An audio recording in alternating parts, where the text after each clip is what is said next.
आप सभी को मालूम है ये मॉर्निंग शो है और मॉर्निंग शो जो है फुल एनर्जी के साथ अगर स्टार्ट हो जाए तो ऑटोमेटिकली आपका पूरा दिन खास बन जाता है। एनी हाउ, आज आपके लिए क्या खास है इस प्रोग्राम में आपको पता चलेगा। और मैं सबसे पहले आपको ये बताना चाहूँगी कि आज हमारे साथ एक बहुत ही खास मेहमान है। आपकी सुबह को और भी ज़्यादा खुशनुमा और पॉजिटिव वाइब्स से भरने के लिए हमारे साथ मौजूद हैं मनोज ठाकुर जी, जो कि जाने माने सिंगर हैं। और अगर मैं बात करूँ म्यूज़िक की तो म्यूज़िक फील्ड से ये ताल्लुक़ रखते हैं। अगर हम हिमाचल प्रदेश की बात करते हैं तो हिमाचल प्रदेश की जो खूबसूरत वादियाँ हैं ना, वो सारी की सारी खूबसूरत वादियों की जो मैं बात करूं उसकी खूबसूरती बढ़ जाती है यहाँ के म्यूज़िक के साथ भी।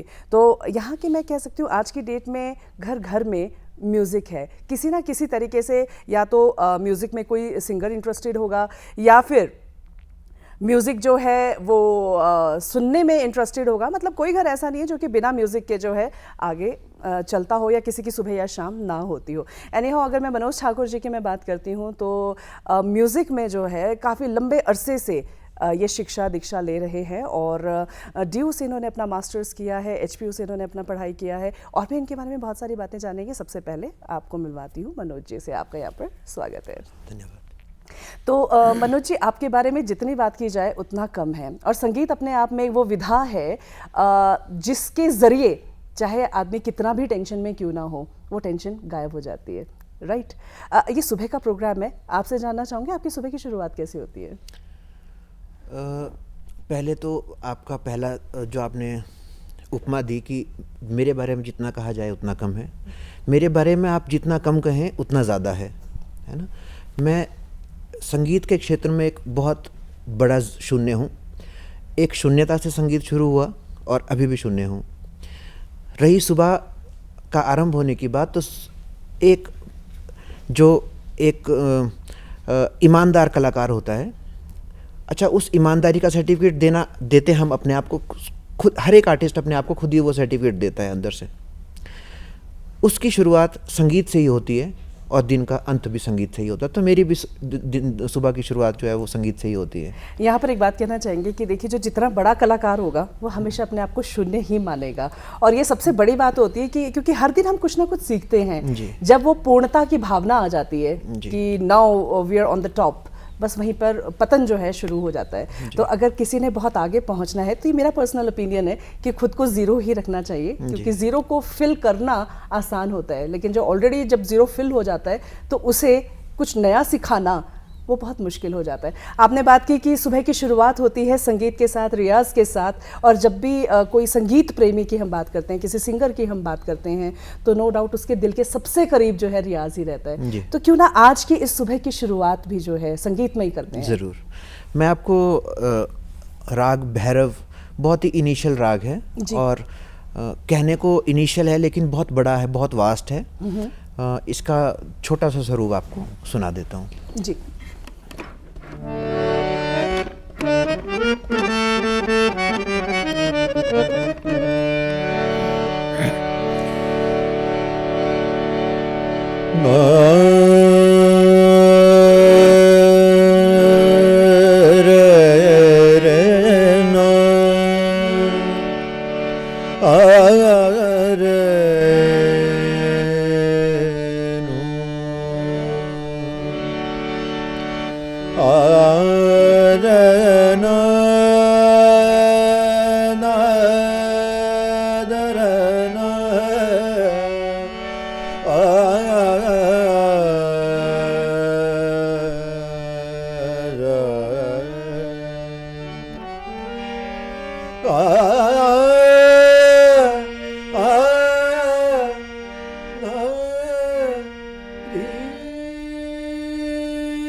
तुम जागो मोहन प्यारे, तुम जागो मोहन प्यारे, तोरी कि सांवरी सूरत मोरे मन भावे, सांवरी सूरत मोरे मन भावे, उठ उठ नंद किशोरी,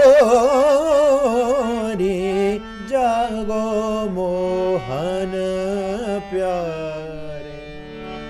प्रात समय उठ भानुदया भयो, प्रात समय उठ भानुदया भयो, ग्वाल बाल सब भूपर ठाड़े, दर्शन के सब भूखे प्यासे, उठ उठ नंद किशोरी,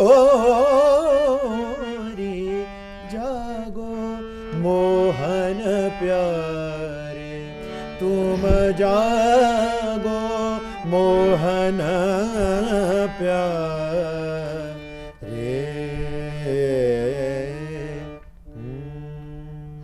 बहुत खूब, बहुत खूब। और देखिए एक ऐसा राग जिससे शुरुआत हो जाए दिन की, तो फिर कहना ही क्या है ना।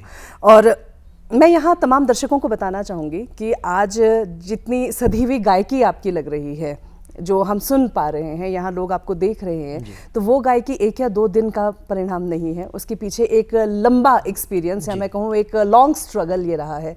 और दर्शकों आपको मैं बताना चाहूँगी, जो आज हमारे सामने मनोज ठाकुर जी बैठे हैं, ये बेसिकली मेडिकल फील्ड से ये जुड़े हुए थे, लेकिन इनका शौक म्यूज़िक की तरफ इन्हें मोड़ गया।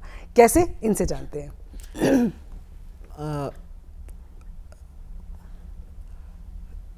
घराना एक शब्द आया, मैं आपके सवाल पे इसी पॉइंट पे वापस आता हूँ। गाना उन लोगों का हुआ जो पिछली पीढ़ियों से संगीत के साथ जुड़े हुए रहे। मेरा ताल्लुक ऐसी फैमिली से नहीं था। गाना बजाना हमारे ऐसा माना जाता था कि ये हमारा काम नहीं है। हम लोग, क्योंकि मेरे दादा परदादा, हमारी पुश्तों ने नहीं किया। और एक तरह से देखा जाए तो बुज़ुर्गों का कहना सही भी था, सही भी लगता था या लगता है कभी कभी कि ठीक है, हम उन घरानों से नहीं जुड़े हैं जहाँ से संगीत निकला, क्योंकि बिना घरानों के या उस फैमिली से निकलकर बाहर आना और संगीत सीखना जहाँ पे संगीत नहीं है, ये बहुत मुश्किल है, बहुत ज़्यादा मुश्किल। मैं मेडिकल स्टूडेंट रहा, लेकिन अच्छा, संगीत जो है वो ईश्वरीय देन है। आपके अंदर संगीत जब ईश्वर ने दिया, तब उन्होंने आपको एक लालसा उत्पन्न आपके अंदर पैदा की कि आप सीखो। कहते हैं 7 जन्म लगते हैं संगीत की एक किसी पराकाष्ठा पर पहुंचने के लिए, तो शायद मेरा तो पहला या दूसरा जन्म होगा, है ना।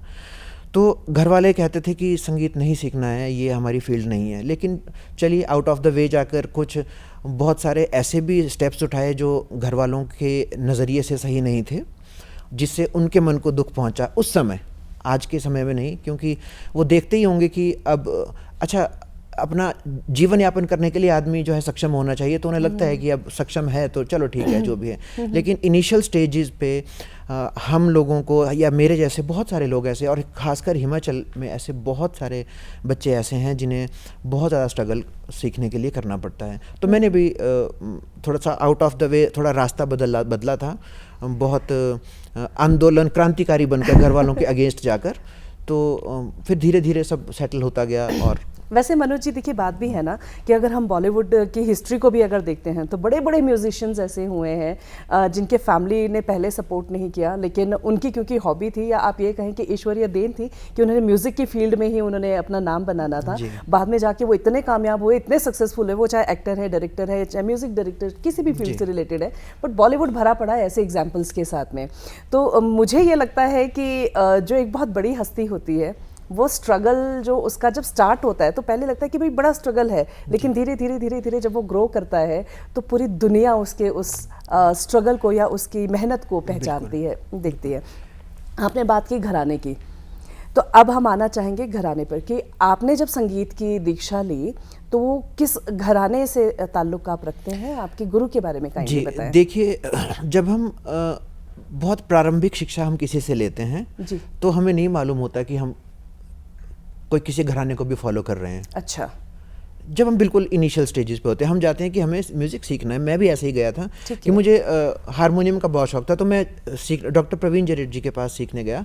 बहुत प्रकांड विद्वान है संगीत के, और हिमाचल में बहुत उनका नाम है। तो मैं उनके पास सबसे पहले मैं उनके पास गया कि मुझे हारमोनियम सीखना है। ओके। तो हारमोनियम कोई सब्जेक्ट नहीं है, तो उन्होंने मुझे तानपुरा दे दिया 2 महीने। अच्छा। And I was getting bored and board and board की मैं बहुत बोर हो जाता था कि क्या आ चल रही है, मुझे तो हारमोनियम सीखना था। अच्छा। तो धीरे धीरे उन्होंने बीज अंदर डाले। संगीत में एक बीज अंदर डलता है जो बाद में एक पौधा बन के पनपता है, जिसमें फल लगेंगे तो हम आगे भी वही सिखा पाएंगे या सुना पाएंगे लोगों को, या उन बच्चों को जिनको हम आज के समय में हम जिनको सिखा रहे हैं। तो उन्होंने एक ऐसा बीज अंदर डाला कि जिससे अब वो, और उसे हम धीरे धीरे पानी दे ही रहे हैं, हर रोज़ रियाज करके पानी दे रहे हैं, और वो शायद कभी वृक्ष बड़ा बनेगा। तो आपका सवाल था कि घराने का है ना। जब ये समझ में आया, अच्छा घराना संगीत सीखने के लिए आपको पहले इनिशियली प्रिपेयर होना पड़ेगा। आपको उस लेवल पर पहली दूसरी तीसरी सीढ़ी आपको वैसे ही बिना घराने के पार करनी पड़ेगी अगर आपने घराने से सीखना है तो। ठीक है। क्योंकि हम जैसे लोगों को जिनका बैकग्राउंड म्यूजिकल नहीं है, संगीत में ही नहीं है, उनको घराने वाले लोग लेते ही नहीं, सिखाते ही नहीं। ठीक है।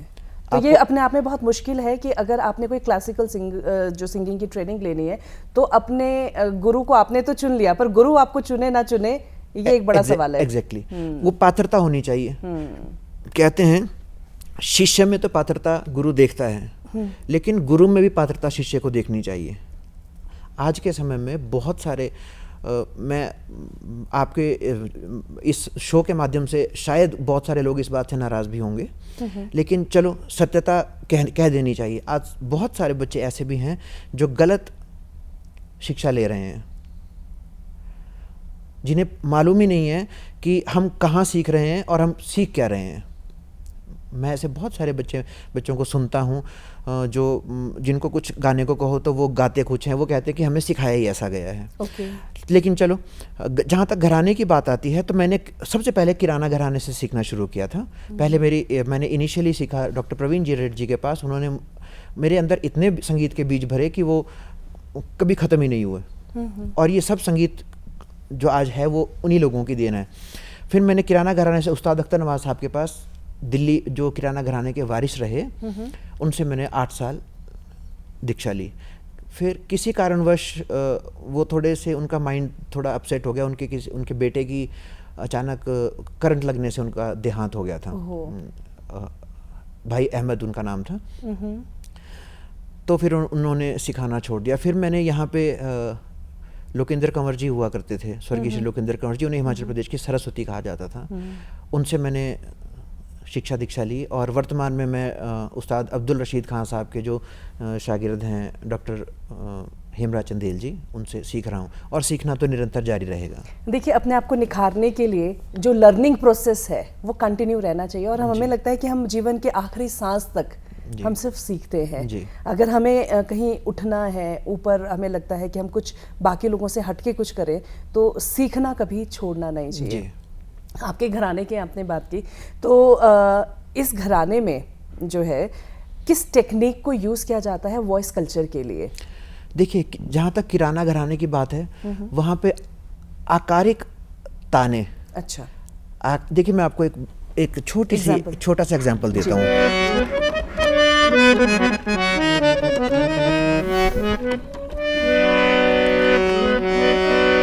सिर्फ आवाज का लगाव है। ठीक है।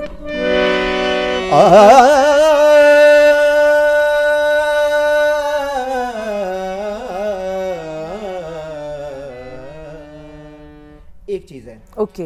अब यही सेम चीज मैं आपको हल्का सा डिफरेंट करके दिखाता हूँ, तो आपको पता लगेगा कि घरानों में क्या फर्क होता है।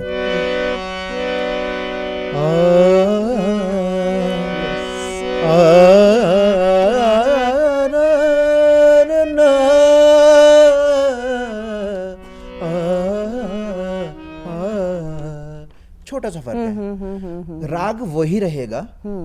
अब मैं गा रहा हूं देम देम तनना तनना तदरे तनी तनना तनना तनना तनना दीम, ये एक तरह की गायकी। ठीक है। दीम दीम तनना तनना तदरे तनी तनना तनना तनना तनना दीम। ठीक है। तो ये छोटे छोटे से फर्क हैं, कुछ आवाज के लगाव के, कुछ तानों के। जैसे जो हम लोग अब यहाँ पे जो हम गाना फॉलो करते हैं, उत्तर भारत के लोग वो पटियाला घराना को हम लोग सब फॉलो कर रहे हैं। ठीक है। पटियाला घराना जयपुर घराने से टूटा हुआ है। जयपुर घराने से कुछ लोग जब निकले तो उन्होंने एक अपना घराना बनाया। मुझे एग्जैक्टली याद नहीं, शायद नत्थू खां बख्श जो हुए जिन्होंने पटियाला घराना का निर्माण किया है ना, तो वो जयपुर घराने से निकला। लेकिन उन्होंने राग थोड़ी ना बदल दिए, राग वही रहे, रागों के स्वर वही रहे, लेकिन टेक्निक्स चेंज होती चली गई। टेक्निक जो है वो चेंज हो गई। अगर हम महत्वपूर्ण घरानों की बात करते हैं क्लासिकल सिंगिंग में, कि कौन कौन से घराने हैं जिन्हें फॉलो किया जाता है? देखो, ऐसा तो हम नहीं कह सकते कि कौन सा घराना इम्पोर्टेंट है। मतलब कितने घराने होते हैं? घराने बेसिक 7 हैं। अच्छा, उनके बारे में प्लीज थोड़ा बताएं। देखो, जयपुर घराना है। अच्छा, किस संगीत में अगर आप बात कर रहे हो तो संगीत जो है ना वो 3 विधाओं का मिश्रण है, गायन, वादन और नृत्य। गायन और वादन और नृत्य, जब 3 कलाएं आपस में मिलती हैं तो संगीत बनता है। अब नृत्य के अलग घराने हैं, गायन के अलग घराने हैं और वादन के अलग घराने की। तबले की बात आती है तो अजराड़ा घराना, आगरा घराना, दिल्ली घराना,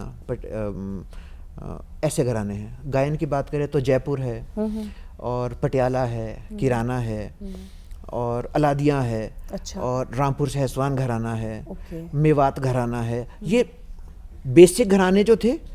अच्छा, घराने तो सिर्फ तानसेन, घराने मियां तानसेन से पहले होते ही नहीं थे। हाँ जी, अगर हम सिंगिंग की बात करें तो तानसेन जी का नाम सबसे पहले आता है। तो जब मियां तानसेन जब हुए, उस समय से कहा जाता है, जो हमने पढ़ा है, जो हमने सुना है गुरुओं से, कि तानसेन से पहले घराने नहीं हुआ करते थे, वो ध्रुपद गाते थे।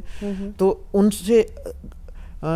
उनसे सीखे हुए लोग या उनके जो परिवार के लोग जो आगे निकले, उन्होंने आगे आगे सिखाया। वो जैसे मान लो उनकी बेटी थी तो उनकी बेटी का विवाह कहीं हो गया होगा, तो उसने वहाँ जाके सिखाया, तो वहाँ से एक अलग घराना पैदा हुआ। तो घरानों से घराने पैदा हुए। अच्छा। लेकिन बेसिकली वही घराने रहे जो थे। आपको बड़े जान के हैरानी होगी कि हिमाचल प्रदेश में धामी भी एक घराना है। वो एक अलग बात है कि इसे अप्रूवल उस लेवल पे नहीं मिली है, लेकिन हमारा धामी भी एक घराना माना जाता है। ओके। अच्छा, मैं दर्शकों को यहाँ बताना चाहूँगी कि आप डिस्ट्रिक्ट सोलन अर्की से आप ताल्लुक़ रखते हैं, और हमारे लिए बहुत ही गौरव की ये बात है कि आप जो है गायकी में नेशनल लेवल पर जो है हिमाचल को रिप्रेजेंट कर चुके हैं। गोल्ड मेडलिस्ट आप हैं, और एक बहुत बड़े प्लेटफॉर्म पर जो है आप हमारे यहाँ से जा रहे हैं, हिमाचल का नाम आपके साथ जुड़ा है। तो अगर मैं हिमाचली फोक की बात करूँ जी, हाँ, तो उसके बारे में पहले तो आपसे कुछ सुनना चाहेंगे, कोई गीत, कोई भी आपकी चॉइस का। मैं कोशिश करता हूँ फोक सुनाने की।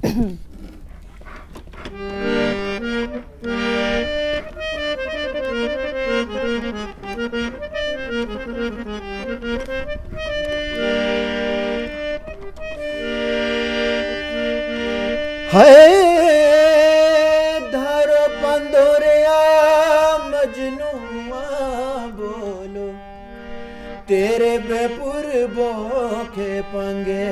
हाय धारो पंदोरिया मजनुआ बोलो, तेरे बेपुर बोखे पंगे। जू जन मेरा तंगे दड़िए, जू जन मेरा तंगे दड़िए, ओबे कल जू न मंगे रे नीरे धारो बागोरी मेरी हाले लंबिए चिए रे नीरे धारो बागोरी मेरी हाले लंबिए चिए रे नीरे धारो। बहुत खूब, बहुत खूब, शानदार। अब देखो, हिमाचल की हम बात करते हैं, हिमाचली फोक की बात ना हो तो ऐसे तो हो ही नहीं सकता। अब जो हिमाचली फोक की बात करते हैं ना, तो मुझे ज़्यादा जानकारी तो नहीं है, बट फिर भी मैं आपसे जानना चाहूँगी कि हिमाचली फोक से जो है कितने राग आए हैं? देखिए, हिमाचली फोक से कितने राग आए हैं, ऐसा तो नहीं कहा जा सकता। अच्छा। ऐसी कोई गणना नहीं है। अच्छा। हाँ, ये ज़रूर आप कह सकते हो कि हिमाचली फोक जो है उसमें रागांग है कि नहीं। तो हिमाचली फोक में रागांग इतने ज़्यादा हैं कि यहाँ का एक एक गीत, अच्छा। एक एक गीत जो चाहे वो गाथिक गीत हैं, चाहे वो प्रणय गीत हैं, चाहे वो लोक गाथिक गीत हैं, और ये बात जान के भी आपको बहुत हैरानी होगी और बहुत मन को बहुत खुशी होती है कि ये ऐसे गाने ऐसे लोगों ने बनाए जिन्हें शास्त्रीय संगीत का ज्ञान ही नहीं था, और वो प्रॉपरली प्योर रागों में है, प्योर रागों में। अच्छा, अभी आपने 2-3 तरीके के गीत बताए, गाथा गीत बताया, हाँ जी। और प्रणय गीत बताया, तो इसके बारे में थोड़ा हमें प्लीज़ विस्तार देखो, से गाथा बताएं। गीत प्रणय गीत हो गया जो प्रेम संबंधित, चाहे वो संयोग से संबंधित प्रणय गीत हो जिसमें नायक नायिका आपस में मिल गए हों, ठीक है। वियोग से संबंधित प्रणय गीत हो जिसमें प्रेमी प्रेमिका का आपस में विछोह हो गया, वो नहीं मिल पाए, जैसे कुंजू चंचलो है ना, और रांझू फुलमू है जी। जैसे हीर रांझा पंजाब में हुआ करता था, वैसे हिमाचल में भी ऐसे बहुत सारे गाथिक गीत है, प्रणय गीत की गाथाएं हैं, या संवाद आधारित प्रणय गीत हों जिसमें नायक नायिका आपस में बातचीत करते हों, है ना, कि जैसे टप्पे हुआ करते थे पंजाब के टप्पे, वैसे हिमाचल में भी संवाद आधारित गीत हैं। हाँ, मैं इसके बारे में भी जानना चाहूँगी कि जैसे पंजाबी टप्पे होते हैं, क्या हिमाचली लोक गीतों में भी, या मैं कहूँ हिमाचल की अगर बात करते हैं, तो क्या यहाँ पर भी टप्पे होते हैं? हाँ, हम उन्हें टप्पे नहीं कहते, लेकिन अच्छा, क्या कहा जाता है? हम तो यहाँ पे गीत ही कह देते हैं, गंगी भी कहते हैं वैसे। गंगी, हाँ, ओके। गंगी, लेकिन गंगी की अलग अलग फॉर्म्स हैं, कि सिरमौर में जाके गंगी कुछ और हो जाती है, बिलासपुर में जाके कुछ और हो जाती है, सोलन में जाके कुछ और हो जाती है ना। मैं एग्जैक्टली आपको गा के नहीं बता पाऊंगा, मेरा एक्चुअली लोकगीतों में मेरा हाथ थोड़ा तंग है। कोई बात नहीं। अच्छा, अभी जो है थोड़ा सा रिफ्रेशमेंट लाते हैं, और आपकी चॉइस का, क्योंकि वैसे मुझे तो लगता है कि सुबह का माहौल है, भक्तिमय माहौल है, और सुबह सुबह जो है पॉजिटिव वाइब्स ही भगवान को याद करके आती हैं, ठीक है, राइट। तो आपकी चॉइस का कोई भी भजन जो आप चाहें, जो कि इस प्रोग्राम को 4 चांद लगा दे। मैं आपको एक अपनी कॉम्पोजिशन सुनाता हूँ। जी बिल्कुल।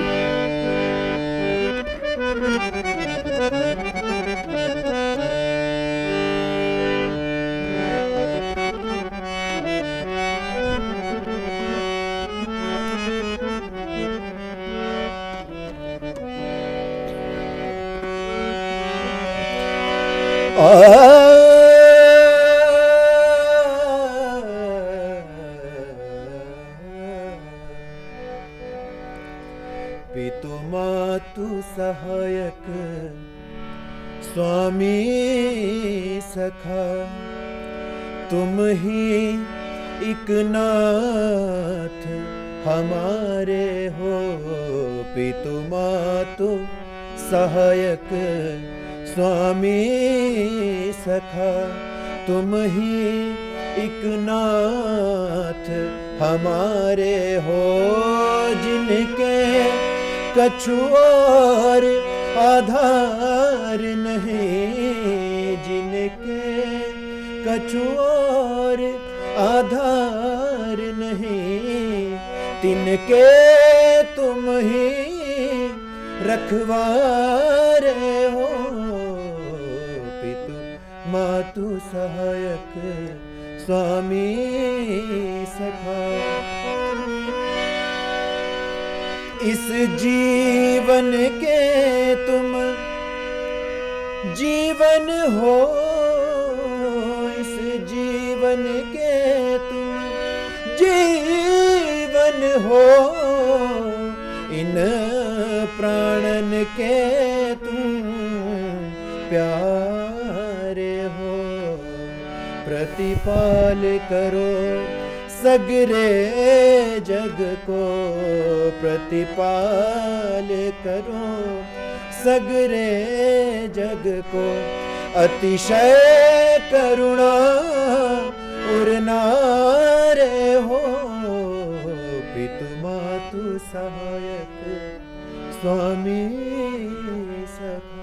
बहुत खूब शानदार। ये 12 स्वरों की रचना है। अच्छा। इसमें 12 के, क्योंकि स्वर 12 होते हैं शुद्ध और कोमल मिला के, तो ये 12 स्वरों को मिला के एक भजन की रचना की अब गई देखिए, आप जितना डूब कर संगीत में गाते हैं, सुनने वाले को तो, क्योंकि मैं यहाँ पर हूँ तो मुझे तो लगता है कि आपसे और सुना जाए और ये जो संगीत का महासागर है उसमें थोड़ा और डुबकी लगाई जाए। तो इफ़ यू आर कंफर्टेबल, कुछ और आप कुछ डिफरेंट आपका कॉम्पोजिशन आप अगर सुनाना चाहें तो। हाँ, मैं आपको थोड़ी लाइट कॉम्पोजिशन सुनाता हूँ। राइट।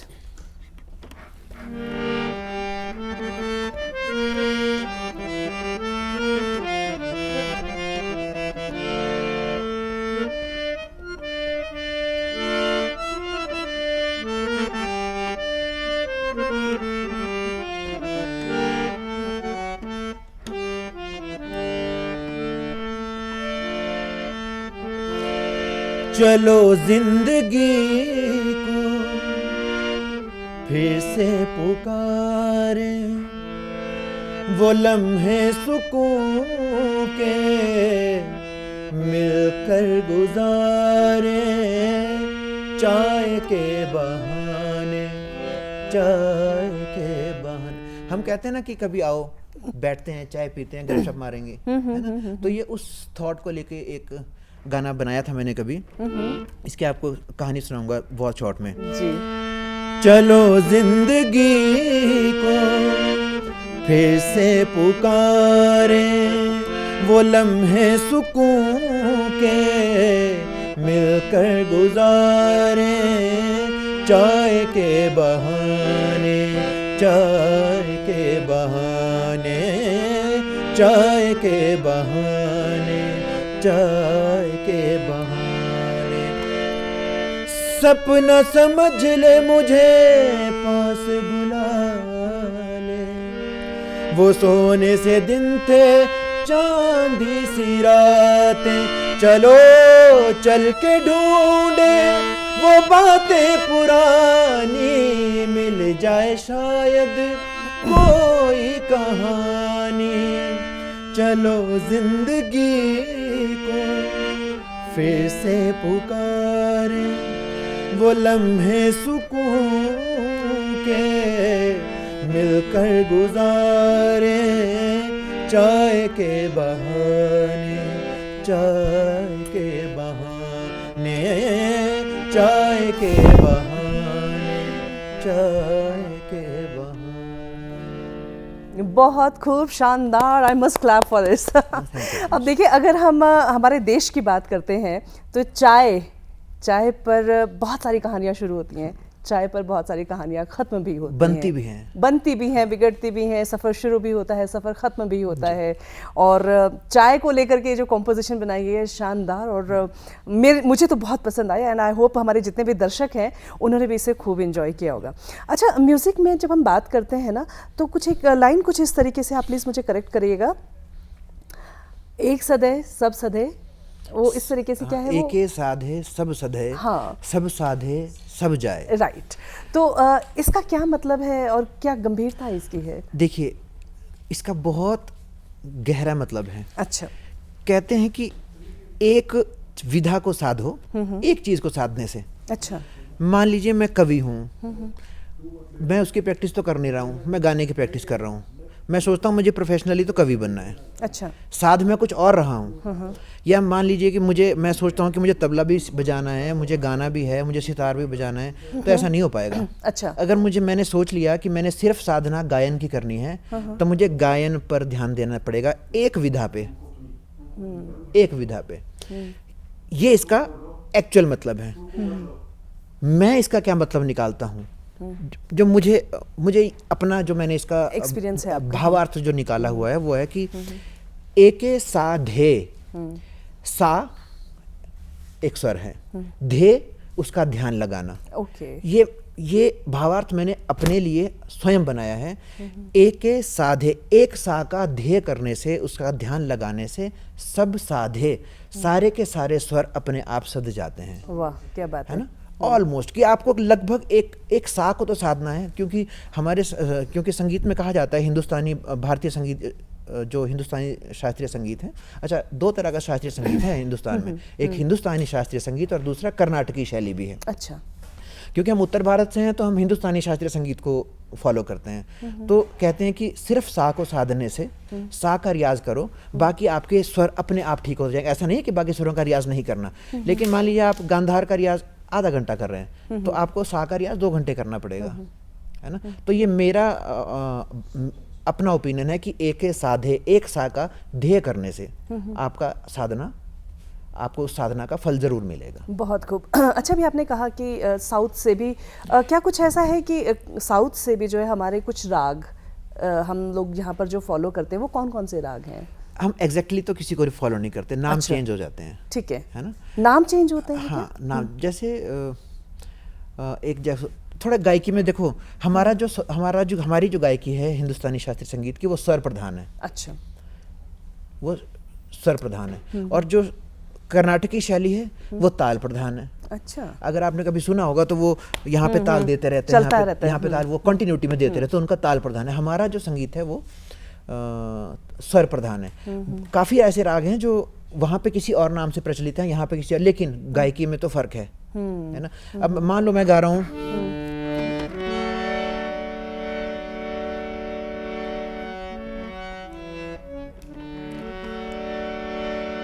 सानी पग पनी पग रे नी पसा सा रे ग रे नी पसा, एक अलग मेलोडी है हमारे संगीत की। सा रे ग रे पग ग रे नी पसा रे ग रे। अब अगर मैं ट्राई करता हूँ कर्नाटकी शैली में, देखो कि यही चीज क्या आ जाती है, आरा ना ना रे तर तना ना रे ना, उनका कुछ और अंदाज है गाने का। तो ऐसा डिफरेंस है, शायद मैं एग्जैक्ट डिफरेंस बताने में सक्षम और नहीं ये हूँ। जो सेकंड टाइप में जो आपने गाया, तो उसमें वो ताल वो ये वाली ताल ये हाँ, जब वो चलती है। बंदिश, जब वो ताल रचना पे आएगी तब। बिल्कुल। अच्छा, मैं दर्शकों को यहाँ बताना चाहूँगी कि आप एक स्टूडेंट रहे हैं म्यूज़िक के, आज की डेट में आप बहुत सारे स्टूडेंट्स तैयार भी कर रहे हैं, तो आपका ये जो सफ़र है एक स्टूडेंट बनने से स्टूडेंट बनाने तक का, उसके बारे में हमें बताएं। मैं तो आज भी स्टूडेंट ही हूँ, और मैं आज अगर संगीत सिखा रहा हूँ, वो सब मेरे जो मुझे गुरु लोग देते हैं वो मैं उसे एज इट इज़ वैसे ही परोस देता हूँ आगे। बहुत खूब। है ना, कि ताकि मैं अपना कुछ नया ना करूं, मुझसे कोई गलती ना हो जाए, क्योंकि मैं किसी घराने से नहीं संबंध रखता।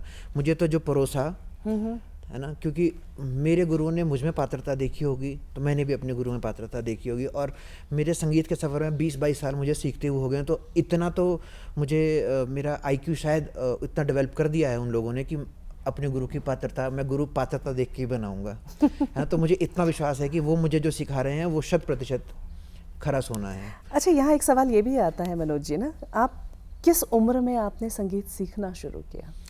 मैंने लगभग 18-19 साल में शुरू किया था। लेट था, बहुत लेट हो गया था सीखने के लिए। और अगर संगीत सीखने की हम सही उम्र की बात करें तो अकॉर्डिंग टू यू मतलब किस एज ग्रुप से जो है सिखाया जा सकता है, देखो, सीखा जा सकता है? हम बार बार उसी टॉपिक पे आ रहे हैं, घराने पे। जो लोग घराने के लोग हैं वो जैसे ही बच्चा पैदा होता है वैसे उसको गाना सुनाना शुरू कहते हैं, श्रुते इति श्रुति, जो कानों को सुनाई देता है ना। हमें बच्चों के कानों में संगीत कहते हैं, गला नहीं गाता, गला नहीं ट्यून होता, ट्यून तो कान होते हैं।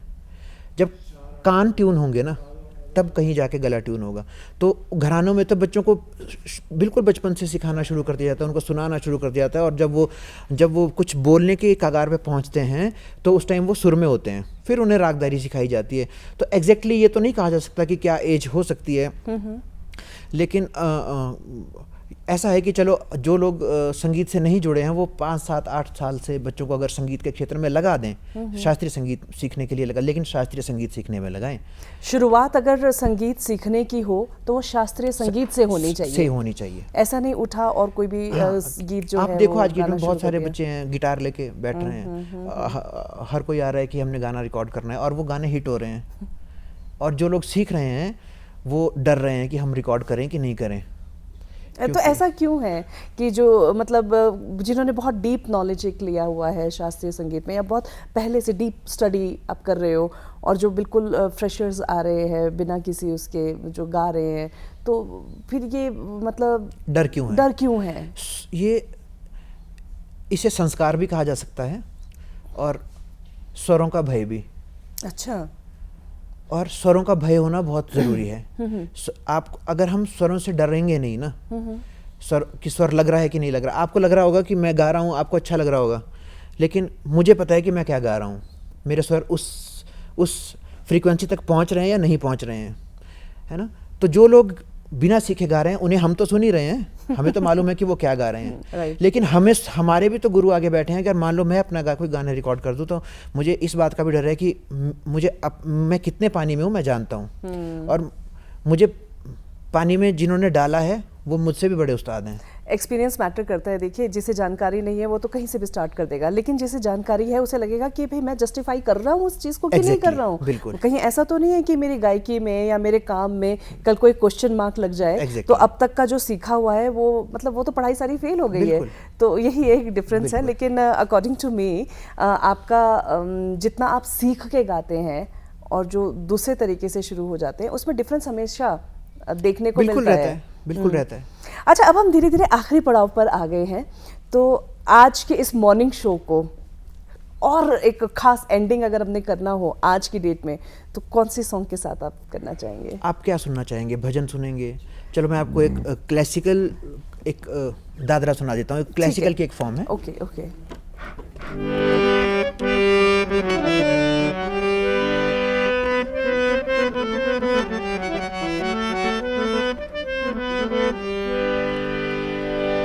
कोयलिया मत कर पुकार, करेज लागे कटार। कोयलिया मत कर पुकार, करेज लागे कटार। कोयलिया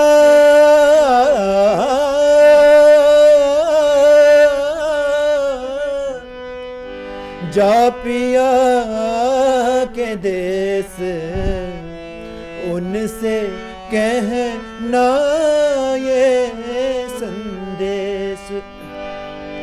कोयलिया जा पिया के देश, उनसे कहना ये संदेश। उन बिन किया जोगिया भेस, तज दिया संसार रे। कोयलिया मत कर पुकार, करेज लागे कटार। कोयलिया। शानदार शानदार, बहुत खूब। और देखिए, किसी